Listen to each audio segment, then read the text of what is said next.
We are into the second lesson now on Freemasonry. Some call it the Masonic Lodge. I've given you pretty much a brief overview of Freemasonry and where it came from. In this lesson, I want to start to deal with some of the rites of Freemasonry, some of the various orders. Now, one of the most, obviously, most popular of them, those who have really know virtually nothing about Freemasonry has probably heard of the Blue Lodge. Once again, I'll be drawing from the book, The Encyclopedic Dictionary of Cult, Sects, and World Religions by Nichols, Mathers, and Schmidt. So they address the Blue Lodge. They write, all Master Masons undergo initiation in the Blue Lodge. They go through the 3 degrees of entered apprenticeship, fellowcraft, and master mason.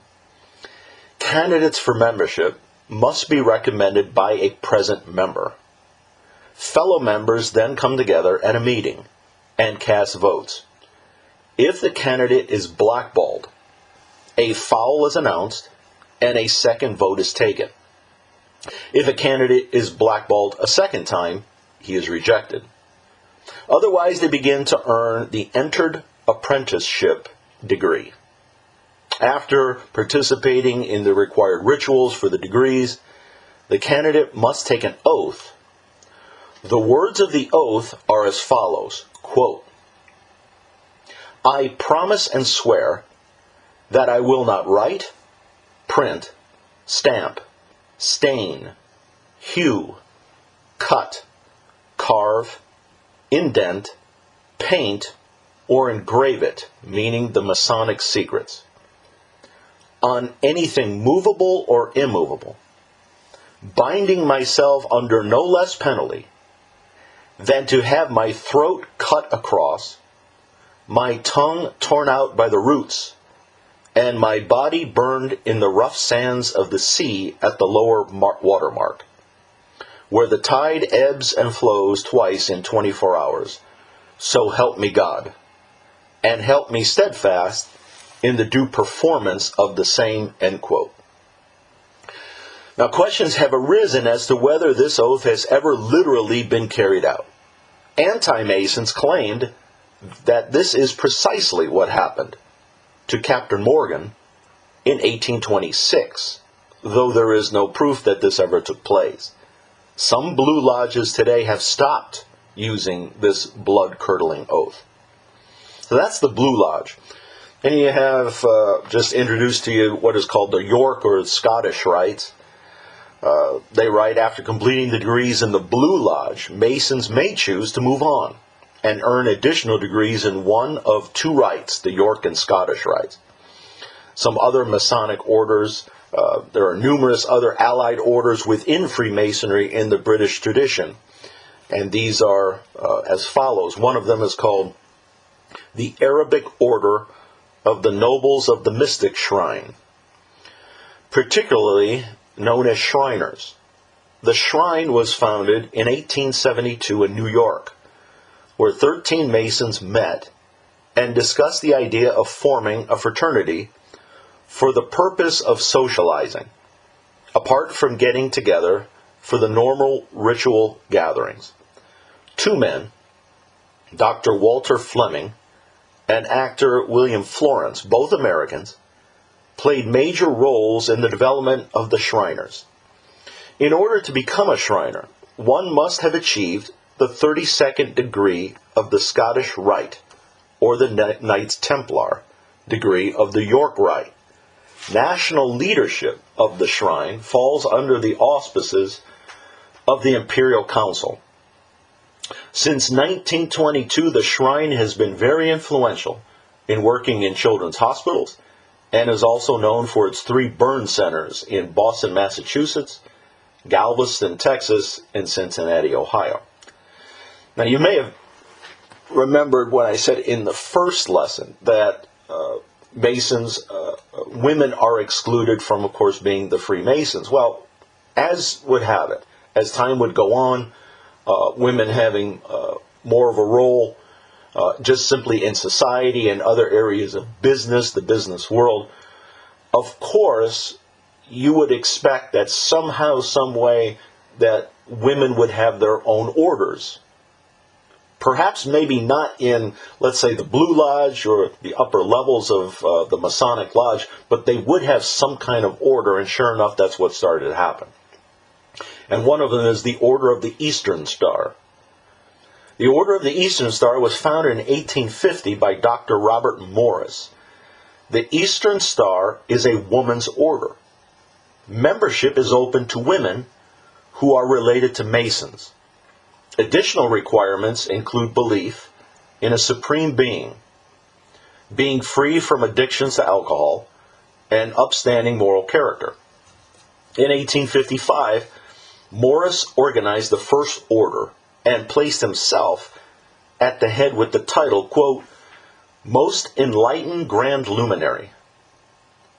There are 5 degrees within the Eastern Star based on 5 women in the Bible. These are, in the first degree, Ada, stressing obedience. The second degree, Ruth, stressing devotion. Third degree is Esther, stressing fidelity. The fourth degree would be Martha, stressing faith. And then the fifth degree, the name is Electa, in reference to the elect lady in 2 John chapter 1, or verse number 1. And that, of course, stresses charity. Like the Shriners, the Order of the Eastern Star is involved in philanthropic organizations such as hospitals, orphanages, and shelters. That's the Order of the Eastern Star. Then you have the Daughters of the Eastern Star. The Daughters of the Eastern Star was organized in 1925. This order is for the daughters of fathers who are Masons or mothers who are members of the Eastern Star. They must be between the ages of 14 and 20. The organization is found only in New York. 3 degrees are conferred on members of this order. They include initiatory, honorary majority, and public. So that's the Daughters of the Eastern Star. You also have the Order of the White Shrine of Jerusalem. This order was organized in Chicago in 1884 and headquartered in Romulus, Michigan. The presiding officer is called the Supreme Worthy High Priestess. The Order of the Eastern Star does not recognize the legitimacy of this particular organization. So that's the Order of the White Shrine of Jerusalem. Another order is the Order of de Molay. This order takes its name from Jacques de Molay, 14th century leader of the Knights Templar, who was burned at the stake. The order was founded in 1919 by Mr. Frank Land and 9 high school students from Kansas City, Missouri. It is comprised of white males aged 14 through 21. De Molay is not directly affiliated with any lodge. It enjoyed its greatest growth in the 1850s and 1960s. De Molay chapters are located throughout the world. Its stress lies in emphasizing patriotism, citizenship, good morality, cleanliness, and faith in God. That's the Order of de Molay. Then you have the International Order of Job's Daughters. And the International Order of Job's Daughters was founded in 1920 by Ethel T.W. Mick in Omaha, Nebraska. The IOJD is a sister order sponsored by the Masonic Lodge and Eastern Star. Mick founded the order for the express purpose of helping girls between the ages of 11 and 20 to develop both morally and spiritually. Philanthropic deeds for the good of the community are a regular staple of the organization. The group has established a college fund for members granted at no cost. Rituals in the IOJD are based on the book of Job in the Bible. The text cited is Job chapter 42, verse 15. And the verse reads as such, Nowhere in all the land were there found women as beautiful as Job's daughters, and their father granted them an inheritance along with their brothers. Secret rituals are enacted, and members swear not to divulge those secrets. Membership is limited to white females. There are exceptions to this today, but a majority of the organizations still adhere to this traditional practice. IOJD is an international order, and it operates on national, regional, and local levels.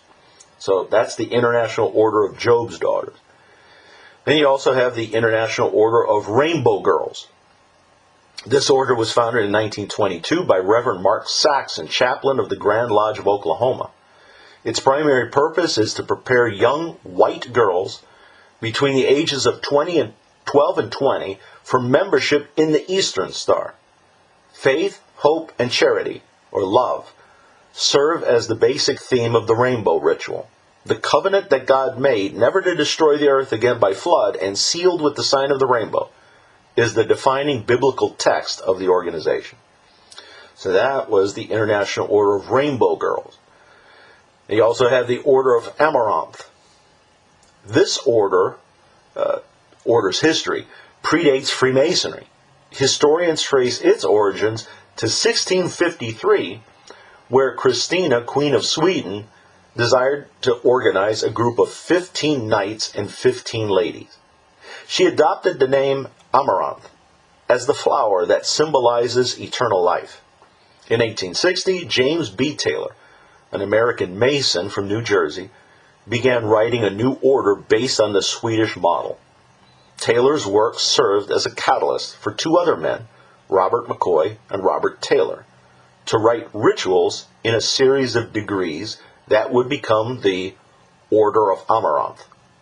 This order was founded formally in 1873 in New York City, with membership open to all Master Masons, their wives, daughters, granddaughters, sisters, widows, and so on. It is organized into local courts, grand courts, and an international Supreme Council. 3 degrees are conferred: the Order of the Eastern Star, Queen of the South, and Order of Amaranth. Its purpose, as stated in its authorized ritual, is to serve God, country, and fellow human beings. So that was the Order of Amaranth. Another, well, simply just, there are some, what you would call Masonic college fraternities. There are many of those. There are many fraternities that have no direct connection to the Masonic Lodge. These various organizations, however, have adopted the Lodge's rituals and practices, including its mystery, secrecy, oaths of loyalty, grips, signs, traditions, emblems, badges, and the like.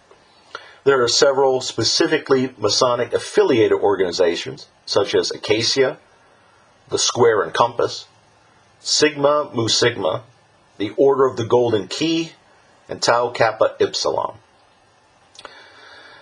You also have Prince Hall Freemasonry. Now, if you had been listening thus far, and you've heard it on several occasions where some of these orders are strictly for white people. Okay? Well, along came the Prince Hall Freemasonry. This order was formed as an alternative lodge for blacks, since they have traditionally been barred from membership in the organization. In the late 1700s, Prince Hall, a black man from the West Indies, migrated to America. He pastored a congregation in Cambridge, Massachusetts. Hall became a Mason in the British Army Lodge in 1775. He petitioned for membership in the Lodge of Massachusetts, but was denied because of his race. He then petitioned the Grand Lodge of England and was granted a charter in March of 1784.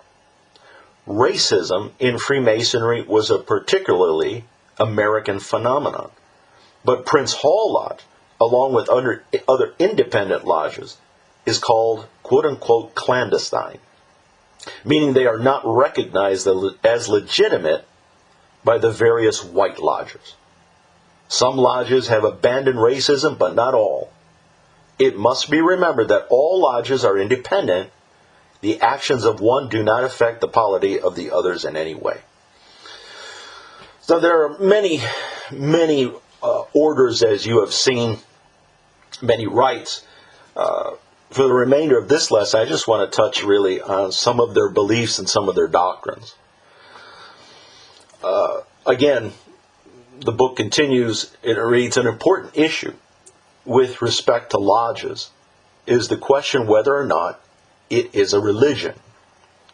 There are Masonic authors who claim that it is, but there are others who insist it is not. For example, one of the major authorities in Freemasonry, Albert Mackey, writes, Freemasonry is an eminently religious organization. But Alan D. Large argues that the lodge is not a religion, but merely a fraternal organization. And Alan Large writes, quote, religion, as the term is commonly used, implies several things. A plan of salvation or path by which one reaches the afterlife. A theology which attempts to describe the nature of God and the description of the ways or practices by which a man or a woman may seek to communicate with God. Masonry does none of those things. We offer no plan of salvation. Instead, we tell him that he must find the answers to these great questions in his own faith, in his church, or synagogue, or other house of worship, end quote. Note that those who attempt to argue that Freemasonry is not a religion do so in order to attempt to make the case that there is no compatibility between Freemasonry and religion.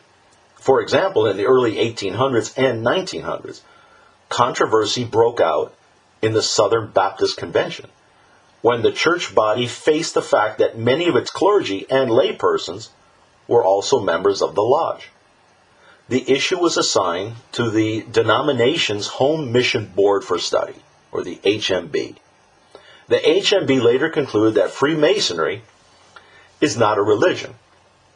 In 1992, a Southern Baptist physician, Dr. James Holly, charged the Southern Baptists as the first Christian denomination that essentially blesses the Masonic Lodge.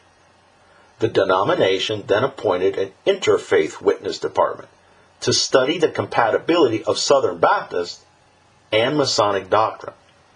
In March 1993, the HMB then published a new report that contradicted the former report on Freemasonry. This report commended Masonry for its great works of charity, contributions to education, and its emphasis on high moral values. The report then outlined areas where compatibility with Christianity is not possible. Let me repeat that. The report then outlined areas where compatibility with Christianity is not possible.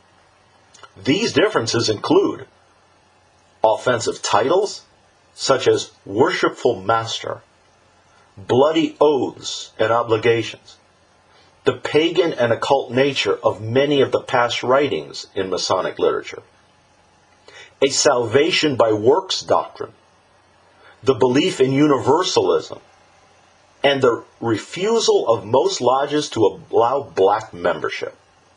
The report concluded with the recommendation that the autonomy of each congregation is such that, quote, membership in a Masonic order must be a matter of personal conscience, end quote. The classical Masonic authors generally argue that Masonry was and is a religion. More recent writers try to make the case that it is not. It is the position of the authors of this volume that Masonry does in fact meet all the requirements of a religion. Webster's Third New International Dictionary says as one of the definitions given for the term of religion, quote, a personal awareness or conviction of the existence of a supreme being, or of supernatural powers or influences controlling one's own humanity or all nature's destiny, end quote. Freemasonry in British and American lodges, quote, excludes atheists from membership. This suggests a fundamentally religious predisposition in the organization. The rituals of many of the lodges include prayers, pledges, and hymns. The various accoutrements of religion are present, such as altars, pulpits, readings, etc. Scottish Rite Freemasonry refers to its meeting places as quote-unquote temples. Masonry has prescribed funeral rituals, During a funeral, the assurance is given to those Masons attending that the departed has now gone to, quote, the Supreme Lodge above, end quote. Part of the ritual of becoming a Mason includes being delivered from the pollution of the profane world and receiving, quote unquote, new birth.